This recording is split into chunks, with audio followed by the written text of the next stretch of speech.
I will not allow any attempt by any foreign power to take even 1 square inch of our sovereign territory. 菲律宾总统小马可仕29日上午在澳洲国会发表演说，强调菲律宾将坚定捍卫主权，对任何外国势力寸土不让。日前，中共海军军舰被目击到在南海冲突热点黄岩岛附近出现。小马可仕在行前记者会表示，此现象令人担忧，但这不会吓阻菲方捍卫自身海域，保护自家渔民。The protection of the South China Sea as a vital, critical global artery is crucial to the preservation of regional peace and, I dare say, of global peace. 南海是每年价值超过3兆美元的船运贸易要道。去年11月，菲律宾和澳洲首次在南海展开联合海空巡逻。29日，小马可仕与澳洲总理艾班尼斯签署协议，两国将加强合作，维护海上安全。I'm pleased that with our new MOU on enhanced maritime cooperation, which we've signed today, we'll collaborate even more closely to promote our shared vision for the region. 小马可仕正在澳洲进行国事访问，预计3月4日会出席在墨尔本举行的东南亚国协特别峰会。新唐人亚太电视燕杰编译。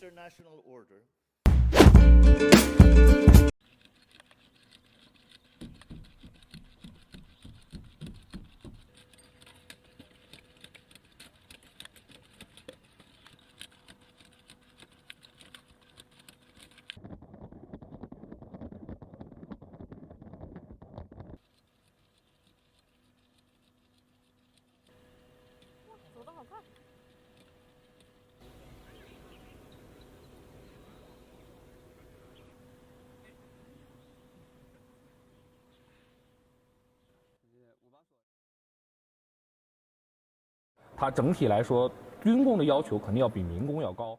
Military industry have much higher standards than civilians, so it can easily be converted to civilian uses. For example, the basic function of this bullet production line is exactly the same as food and medicine assembly production line.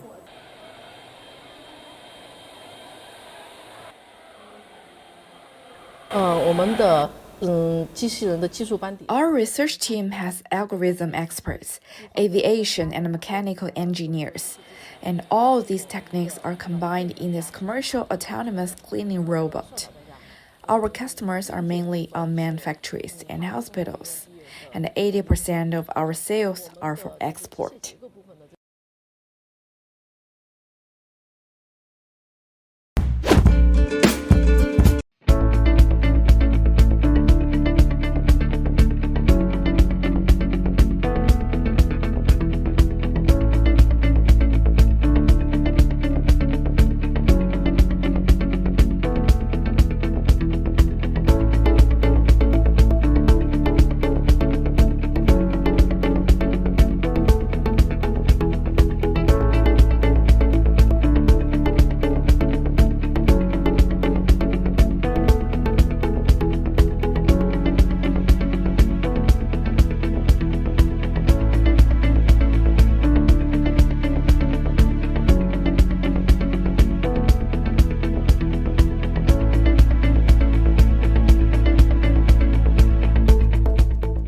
过去的1年，我们在深海1号气田成功实施遥控生产改造，国内首次超深水清管和国内首次超深水异形舱体检修维护等多项作业，填补了多项技术空白，推动气田累计产气超过71亿立方米，产油超70万立方米。”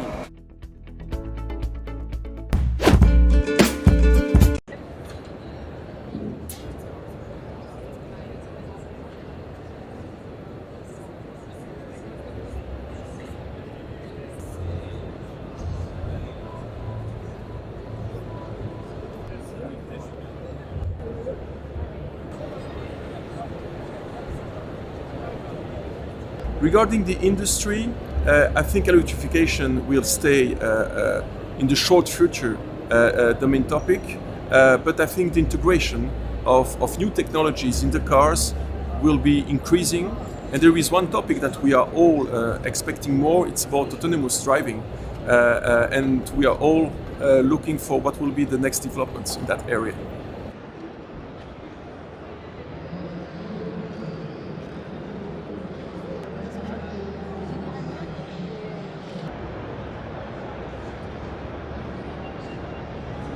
and this is the perfect springboard for brands in order to enter Europe. Obviously, I'm meeting even yesterday a lot of brands coming from China. We were also in contact with a lot of brands, and I'm sure that next year the presence of Chinese brands will be much more bigger.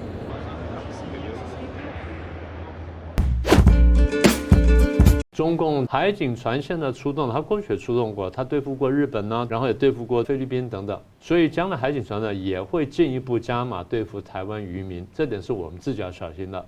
就我们在这附近打鱼的时候，自己分寸拿捏要小心，这第一个。第二呢，这个的确是一个灰色地带行动，是一个切香肠的策略，也就是我一次一点点，一次一点点，你慢慢你没有感觉，我啪一下突然过了线了。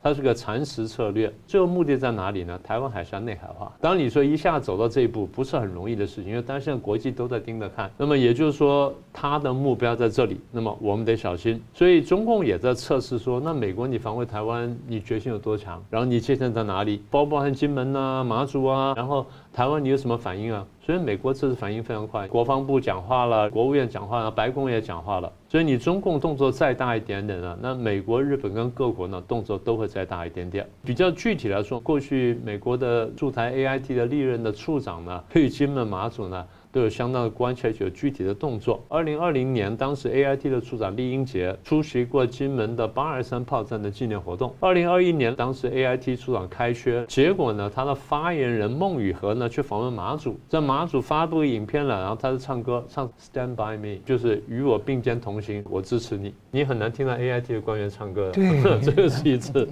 而且老师，厉英杰卸任的时候播了一个影片，介绍他的背景音乐用捕破网，对，这非常有趣的。然后再来是去年新的处长孙小雅也去访问马祖，他去跟县长去讨论小三通怎么重开的问题，中共的渔船的光害的问题，然后采砂船怎么影响，然后战备工作跟海底的电缆呢被切断了那些事情。那换句话说，美国对台湾很多事情比我们台湾自己很多人还了解得更清楚。那么也就是说，美国对事情的掌握呢是非常细腻的，他真的担心台湾会出问题。那最近我们看到美国新任的太平洋司令的 Pafaro 在国会里面作证，那我们的政策很明确：第一，贺主战争；第二，贺主失败，我们要打赢。你说他怎么打呢？那现在最新的消息就是中共《环球时报》说，美国现在将有5艘航空母舰驻扎在亚太，这话不对。不是驻扎，是来到。它原来有3艘在这里，那最近2艘向这边移动，一艘是林肯号，一艘是华盛顿号。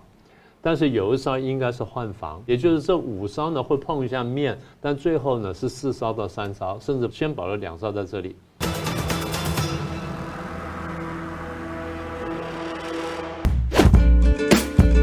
我们一直跟大家讲，中共如果参加作文比赛，通常会得前几名。但你要是对照他的言行的方式说，那完全差距这个大到离谱。习近平说，回顾去年呢，全面贯彻新发展理念，坚持稳中求进的总基调，推动经济恢复发展，经济总量超过人民币126万亿元，粮食总产量再创新高，就业物价总体平稳。放眼全球，仍然是这边风景独好。简单说，中国这1-2年来呢，经济大惨，房地大坏 ，A 股大跌，失业大增，人民大量外逃，是不是这样？为什么呢？习近平要这样讲呢？他们说他心知肚明，绝大部分事情他造成的。所以后来有人不服气呢，说其实整体的环境呢被你破坏了，发现根本改变，国际地缘政治的关系改变了。你现在再开放没有用，为什么没有用呢？因为大家对你看法改变了。大家过去认为你这地方是发财的地方，是一个很有前途的市场，现在不是了，你现在是头号公敌。当大家认为你是发财地方，理念跟我们相同，然后目标跟我们类似，将来你迟早会民主化的时候，我们当然愿意来这里投资。但发现你不是，第一你骗我们，第二呢，你在骗我们过程当中赚钱，第三你把赚来的钱拿来将来要伤害我们，甚至要解决我们的时候，那我们看你就不是一个发财地方，你就头号公敌了。那我们就必须要把钱撤出来。2017年底，我们看见美国要对中共打贸易战，那个时候反正美国还心存侥幸，想是不是打贸易战你又回心转意，然后就改变态度、改变行为，然后就慢慢改过来呢？后来发现没有，所以美国不断加码嘛，川普加码，拜登加码，那现在大家竞选的谈什么呢？我如何去制裁中共？我怎么样去对付中国更加严厉，这变成竞选的主轴，这已经变成华盛顿的2党的共识。然后呢，这种政治界共识也流布到了这个财经界了。所以摩根大通说，这地方将来会长期悲观，然后长期衰落。日本跟韩国做出调整，就是国际评级机构相应的评级降低了，也就是全世界都把这地方看坏的时候，钱自然往外逃嘛。那更奇怪就是你的经济走向跟人家完全是背道而驰的，大家都现在慢慢开始通货膨胀，为什么？疫情过去了，经济活动开始恢复了，人的焦虑慢慢恢复了，哪怕有红海问题，有这问题有那些问题，但大家都想问能够绕什么，慢慢经济起来了，而你经济下去了，所以表示第一呢，你本身有问题。我们一直在跟大家讲，中国大陆经济发展的模式有问题，它从头到尾就是一个大的骗钱的模式。大家不太相信，那现在慢慢看出来了。